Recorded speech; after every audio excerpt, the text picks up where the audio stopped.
ओम शांति। मैं कर्मयोगी आत्मा हूँ, रूहानी पर्सनैलिटी वाली कर्मयोगी आत्मा। 22/11/2023 के महावाक्य हैं। बाप हम बच्चों को आज समझाते, बच्चे जब तुम्हें बाप मिला है, तुम पांडव बने हो, तुम्हारी प्रीत एक बाप से है, तुम्हें ऐसी खुशी होनी चाहिए जो नाखून से लेकर के चोटी तक चढ़ी रहे। परंतु बाबा कहते बच्चे इतनी खुशी में रहते नहीं हैं। अगर बच्चों को इतनी खुशी हो तब कहेंगे प्रीत बुद्धि विजयंती। तो बाबा कहते बच्चे तुम्हें इतना हर्षित रहना चाहिए, लेकिन कई बच्चे इतनी प्रीत नहीं रख पाते, तो बाप का बन करके भी बाप को फारकती दे देते। सौभाग्यशाली बनने के बजाय दुर्भाग्यशाली बन जाते। बाप का हाथ छोड़ने वाले को बाबा ने कहा महान दुर्भाग्यशाली कहेंगे। बाप मिला तो भाग्यशाली बने, सौभाग्यशाली बने, लेकिन बाप को फारकती दे दी तो बाबा कहते महान दुर्भाग्यशाली है, क्योंकि भगवान को जानकर छोड़ देते। बाबा कहते बाप को ख्याल रहता है कि बच्चों को कहा मैं किसी बात में शिक्षा दूं तो शिक्षा को सहन ना कर पाए और कहीं फारकती ना दे दे, इसलिए बाप कभी कभी समझाते नहीं हैं। फिर बाबा समझा रहे तुम बाप के बने हो तो तुम बच्चों को ज्ञान को अच्छी रीति समझाना सीखना है। बाबा कहते कई बच्चे अच्छी रीति नहीं समझा पाते तो क्या करते, कंस्ट्रक्शन के बजाय डिस्ट्रक्शन कर देते। उनकी बातों के कारण कई नए नए पत्ते मुरझा जाते। बाबा कहते उसका बहुत बड़ा बोझ चढ़ता है, क्योंकि ज्ञान को अच्छी रीति समझा ना पाए तो बच्चों में संशय डाल दिया तो बच्चे बाबा को छोड़ देते। परंतु इतना सब होने के बाद भी बाप यही कहते हैं कि जो पढ़ाई को छोड़ता तो कल्प पहले भी ऐसे ही हुआ था, बीती सो बीती। बाप तो बिंदी लगा देते, लेकिन फिर भी बाबा कहते हैं ज्ञान को समझाना सीखना है। ऐसा ना हो कि सर्विस के बजाय डिसर्विस करें।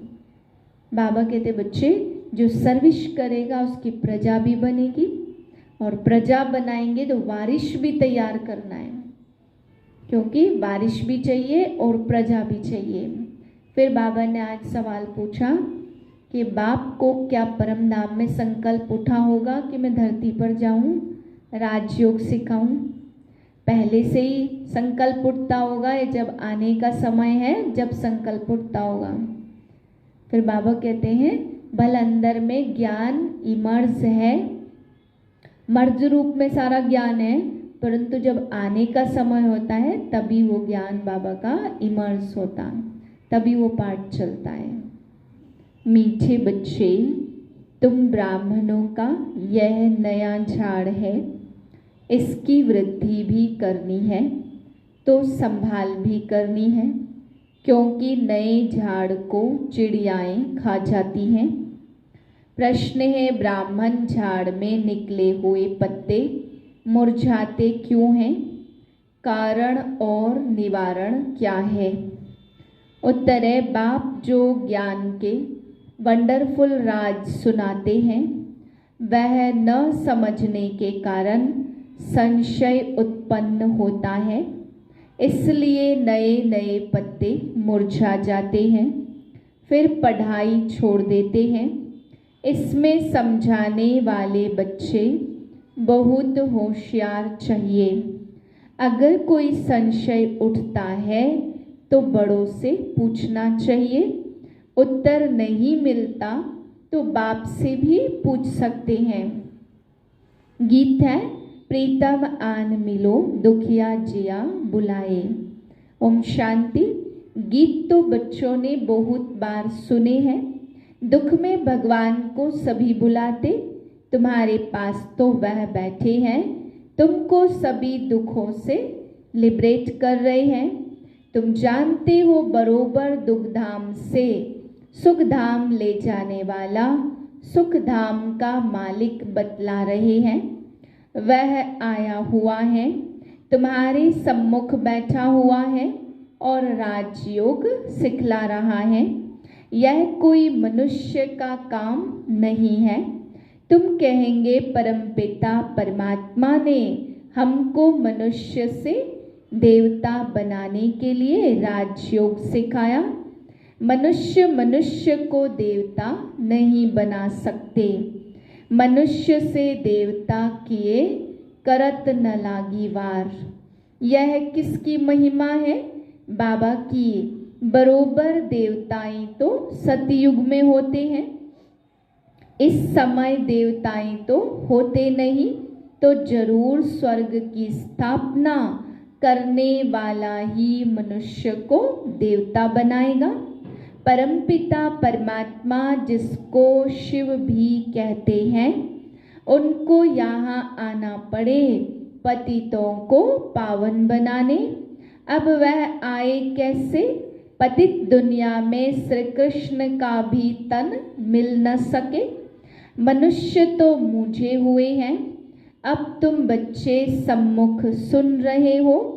तुम इस दुनिया की हिस्ट्री ज्योग्राफी को जानते हो। हिस्ट्री के साथ ज्योग्राफी जरूर होती है, और हिस्ट्री ज्योग्राफी होती है मनुष्य सृष्टि में ब्रह्मा विष्णु शंकर की, और सूक्ष्म वतन की कभी हिस्ट्री ज्योग्राफी नहीं कहेंगे। वह है सूक्ष्म वतन। वहाँ तो है मूवी टॉकी, तो यहाँ है। अब बाबा तुम बच्चों को सारी दुनिया की हिस्ट्री ज्योग्राफी और मूल वतन का समाचार, जिसको 3 लोग कहते हैं, सब सुनाते हैं। अब तुम ब्राह्मणों का नया झाड़ लगा है, इसको झाड़ कहा जाता। दूसरे जो मठ पंथ है उनको झाड़ नहीं कहेंगे। बल क्रिश्चियन लोग हैं, वह जानते हैं कि क्रिश्चियन ट्री अलग है, लेकिन उनको यह पता नहीं है कि सभी टालियाँ इस बड़े झाड़ से निकली हुई है। समझाना चाहिए मनुष्य सृष्टि कैसे पैदा होगी। माता पिता और फिर बालक, वह भी सब इकट्ठे तो नहीं मिलेंगे। 2 से 4 5 पत्ते होते हैं। फिर कोई को तो चिड़िया भी खा जाती है। यहाँ भी चिड़िया खा जाती। यह बहुत छोटा झाड़ है, धीरे धीरे वृद्धि को पाएंगे। पहले जैसे पाया है। तुम बच्चों को अब कितनी नॉलेज है। तुम त्रिकालदर्शी त्रिलोकी नाथ हो। लक्ष्मी नारायण को त्रिकालदर्शी त्रिलोकी नाथ नहीं कहेंगे। मनुष्य फिर श्री कृष्ण को त्रिलोकीनाथ कहते। जो सर्विस करेंगे उनकी प्रजा बनेगी। अपना वारिस भी बनाना है तो प्रजा भी बनानी है, तो यह बुद्धि में होना चाहिए। हम त्रिलोकीनाथ हैं। यह बातें बड़ी वंडरफुल हैं। बच्चे पूरी रीति समझा नहीं सकते तो कंस्ट्रक्शन के बदले डिस्ट्रक्शन कर देते हैं। निकले हुए पत्तों को मुरझा देते हैं, संशय बुद्धि बना देते और फिर पढ़ाई को छोड़ देते हैं। हम कहेंगे कल्प पहले भी ऐसे हुआ था, बीती सो बीती। अब तुम बच्चे सारे सृष्टि के आदि मध्य अंत को जान गए हो। हिस्ट्री और ज्योग्राफी जानते हो। बाकी मनुष्य बातें तो बहुत बनाते हैं ना, क्या क्या लिखते हैं, कैसे नाटक बनाते हैं। भारत में बहुतों को अवतार मानते हैं। भारत ने ही अपना बेड़ा गर्क किया है। अब तुम बच्चे खास भारत को और आम सारी दुनिया को सैल्वेज करते हो। यह दुनिया का चक्र फिरता है। हम ऊपर होंगे तो नर्क नीचे होगा। जैसे सूर्य उतरता है तो कहेंगे समुद्र के नीचे जाता है, परंतु जाता थोड़ी है। समझते द्वारिका आदि डूब गई। मनुष्यों की बुद्धि भी वंडरफुल है ना। अब तुम कितने ऊंच बनते, कितनी खुशी होनी चाहिए। दुख के समय तुमको लॉटरी मिल रही है। देवताओं को तो मिली हुई है। यह तुमको दुख से फिर अथाह सुख मिलते हैं। कितनी खुशी होती। भविष्य 21 जन्मों के लिए हम स्वर्ग के मालिक बनते हैं। मनुष्य कहते गीता ज्ञान तो सत्संग है। कितने सत्संग साईं बाबा आदि के हैं। बहुत दुकानदारी है। यह तो एक ही हट्टी है ब्रह्मा कुमारियों की। जगदम्बा है ब्रह्मा की मुखवंशावली। सरस्वती बेटी मशहूर है। बहुत सुख घनेरे बाप अभी दे रहे हैं। तुम हो गए पोत्रे। अब सुख घनेरे उस बेहद के बाप से ब्रह्मा सरस्वती माता पिता द्वारा ले रहे हैं। देने वाला वह है, तुम समझा सकते हो। यादव कौरव पांडव क्या करते थे। तन मन धन से हम बच्चे भारत की सेवा करते हैं। विनाश काले विपरीत बुद्धि है कौरव, विनाश काले प्रीत बुद्धि है पांडव। जो परम पिता को मानते ही नहीं, ठीक कर भीतर में ठोक देते हैं। तुम्हारी उनके सिवाय और किसी से भी प्रीत नहीं है। तो बहुत हर्षित रहना चाहिए ना। नाखून से लेकर चोटी तक खुशी रहनी चाहिए। बच्चे तो बहुत हैं। तुम माता पिता द्वारा सुनते हो तो तुमको खुशी होती। सारी सृष्टि में हमारे जैसा सौभाग्यशाली कोई भी है नहीं। हमारे जैसा पद्मापदम भाग्यशाली कोई सौभाग्यशाली और कोई भाग्यशाली और कोई दुर्भाग्यशाली भी है। जो आश्चर्यवत भागंती हो जाते उनको कहेंगे दुर्भाग्यशाली, महान दुर्भाग्यशाली। कोई न कोई कारण से बाप को फारकती दे देते। बाप तो बहुत मीठा है, शिक्षा दूं तो कहाँ फारकती न दे देवे। समझते हैं तुम विकार में जाकर कुल का नाम बदनाम करते हो। अगर नाम बदनाम करेंगे तो तुम्हें बहुत सजाएं खानी पड़ेंगी। उससे कहा जाएगा सतगुरु का निंदक ठौर न पाए। अबलाओं को पुरुष भी डराते हैं। अमरनाथ बाबा अभी तुमको अमर कथा सुना रहे हैं। बाबा कहते मैं तो टीचर सर्वेंट हूं ना। टीचर के पांव धोकर पीते हैं क्या। बच्चे जो मालिक बनने वाले हैं, क्या हम उनसे पांव धुलाऊंगा। नहीं गाया जाता निराकार निरहंकारी। बच्चे ब्रह्मा भी उनके संग में निरहंकारी बन गया है। अबलाओं पर अत्याचार गाए हुए हैं, कल्प पहले भी हुए थे। रक्त की नदियां बहेगी, पाप का घड़ा भरेगा। अभी तुम योग बल से बेहद की बादशाही लेते हो।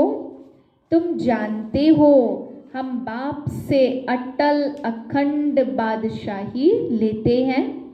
हम तो सूर्यवंशी बनेंगे, हाँ इसमें हिम्मत भी चाहिए। अपना मुख देखते रहो, हमारे में कोई विकार तो नहीं है। कोई भी बात न समझो तो बड़ों से पूछो, अपना संशय मिटाओ। अगर ब्राह्मणी संशय नहीं मिटा सकती तो बाबा से पूछो। अभी तो तुम बच्चों को बहुत कुछ समझने की बातें हैं। जहाँ तक जिएंगे बाबा समझाते रहेंगे।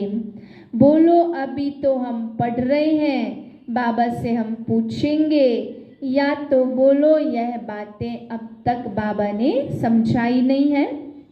कोई कहेंगे लड़ाई का क्या होगा, आगे चलकर कुछ बातें समझाएंगे। बहुत पॉइंट्स निकलती रहती है।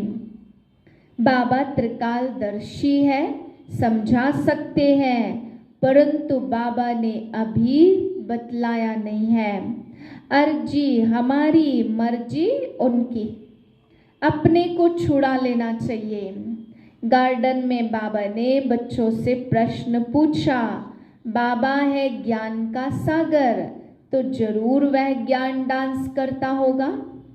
अच्छा, जबकि भक्ति मार्ग में शिव बाबा सबकी मनोकामनाएं पूरी कर पार्ट बजाते हैं, तो उस समय उनको यह संकल्प होगा कि हमको भारत में संगम पर जाकर बच्चों को राजयोग सिखलाना है, स्वर्ग का मालिक बनाना है। यह संकल्प उठेगा व जब आने का समय होगा तब संकल्प उठेगा। विचार है यह संकल्प नहीं होगा। बल इसमें ज्ञान मर्ज है, परंतु इमर्ज तब होता जब आने का समय होता। ऐसे तो हमारे में 84 जन्मों का पार्ट मर्ज है। गाया भी जाता, भगवान को नई सृष्टि रचने का संकल्प उठा। सो तो जब समय होगा तब संकल्प चलेगा।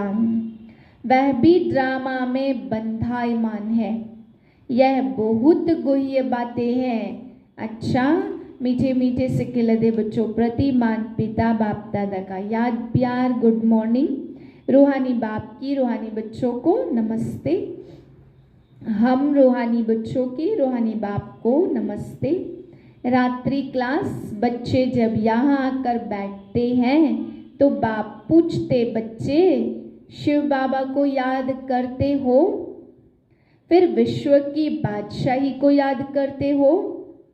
बेहद के बाप का नाम है शिव। फिर भाषा के कारण अलग अलग नाम रख देते, जैसे बंबई में बबूलनाथ कहते, क्योंकि वह है कांटों को फूल बनाते। सतयुग में है फूल, यहाँ सभी हैं कांटे। तो बाप रूहानी बच्चों से पूछते हैं, बेहद के बाप की याद में कितना समय रहते हो? उनका नाम है शिव कल्याणकारी। तुम जितना याद करेंगे उतना जन्म जन्मांतर के पाप कट जाएंगे। सतयुग में पाप होते ही नहीं, वह है पुण्य आत्माओं की दुनिया, और यह है पाप आत्माओं की दुनिया। पाप कराने वाले हैं 5 विकार। सतयुग में यह रावण होता नहीं है। यह सारी दुनिया का है दुश्मन। पहले पहले तुम सुख के संबंध में थे और फिर तुम दुख के बंधन में आए हो। अब बाप कहते, पवित्र बनने बिगर तुम मेरे पास वापस आ नहीं सकते। याद करो तो जन्म जन्मांतर के पाप आदि कट जाए। 63 जन्मों के पाप हैं। रचना से रचना को वर्षा नहीं मिलता। यह है बेहद का बाप जो बेहद का वर्षा देते हैं। गायन भी है, विनाश काले विपरीत बुद्धि विंशंति। अभी विनाश काल है ना, सतयुग में छोटा झाड़ है, अभी तो बहुत बड़ा झाड़ है। ब्रह्मा और विष्णु का ऑक्यूपेशन क्या है? विष्णु को देवता कहते, ब्रह्मा को तो कोई जेवर आदि है नहीं। वहाँ न ब्रह्मा न विष्णु न शंकर है, प्रजापिता तो यहाँ है। सूक्ष्म वतन का सिर्फ साक्षात्कार होता, स्थूल सूक्ष्म मूल है ना, सूक्ष्म वतन है मूवी। शिव बाबा पढ़ाते तो जरूर शिव बाबा ही याद आएंगे ना। अच्छा, रूहानी बच्चों को रूहानी बाप दादा का याद प्यार, गुड नाइट। धारणा के लिए पहली पॉइंट, दुख के समय अपार सुख की जो लॉटरी मिली है, एक बाप से सच्ची प्रीत हुई है, उसका सिमरन कर सदा खुशी में रहना है। दूसरी पॉइंट है, बाप दादा समान निराकारी और निरहंकारी बनना है। हिम्मत रख, विकारों पर जीत पानी है, योग बल से बादशाही लेनी है। वरदान है, कर्म करते शक्तिशाली स्टेज पर स्थित हो, रूहानी पर्सनालिटी का अनुभव करने वाले कर्मयोगी भव। आप बच्चे सिर्फ कर्म करता नहीं हो, लेकिन योग युक्त होकर कर्म करने वाले कर्मयोगी हो। तो आप द्वारा हर एक को यह अनुभव हो कि हम काम तो हाथ से कर रहे हैं, लेकिन काम करते भी अपनी शक्तिशाली स्टेज पर स्थित हैं। चाहे साधारण रीति से चल रहे हैं, खड़े हैं, लेकिन रूहानी पर्सनालिटी का दूर से ही अनुभव हो। जैसे दुनियावी पर्सनालिटी आकर्षित करती है, ऐसे आपकी रूहानी पर्सनालिटी, प्योरिटी की पर्सनालिटी, ज्ञानी और योगी तो आत्मा की पर्सनालिटी स्वतः आकर्षित करेगी। स्लोगन है, सच्ची राह पर चलने वाले, सबको सही राह दिखाने वाले, सच्चे सच्चे लाइट हाउस है। ओम शांति।